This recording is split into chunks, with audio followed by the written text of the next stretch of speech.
இன்று தமிழக சட்டப்பேரவையில் மாண்புமிகு முதலமைச்சர் திரு மு.க. ஸ்டாலின் ஐயா அவர்கள் கரூர்ல நடந்த துயர சம்பவத்திற்கு இரங்கல்கள் தெரிவிச்சிருக்காரு. இப்படி இரங்கல் தீர்மானங்கள் மட்டும் வாசிக்கிறதுனால எந்த பயனும் இல்ல.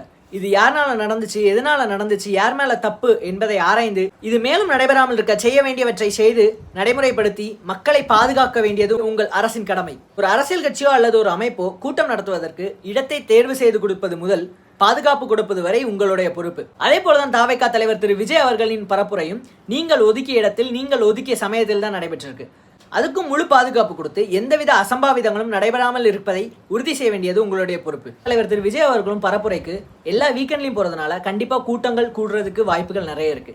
அதனால அதுக்கேற்ற மாதிரி ஆர்கனைஸ் பண்ணி கூட்டங்கள் கூடி இந்த மாதிரி அசம்பாவிதங்கள் நடக்காமல் இருப்பதை உறுதி செய்திருக்க வேண்டும். சிபிஐ RSS மற்றும் பாஜகவின் கைப்பாவை என்று விமர்சித்த தலைவர் விஜய் அவர்களே இன்று கரூர் வழக்கு சிபிஐக்கு மாற்றப்பட்ட உடனே நீதி வெல்லும் என்று கருத்து தெரிவிச்சிருக்காரு.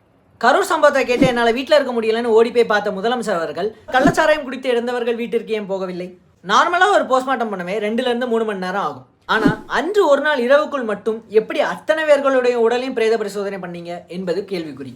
மேலும் இனிவரும் கூட்டங்களிலாவது தலைவர் திரு விஜய் அவர்கள் இவ்வாறு எந்தவித அசம்பாவிதங்களும் நடக்காமல் இருப்பதை உறுதி செய்ய வேண்டும் என்பது என்னுடைய வேண்டுகோள். நன்றி.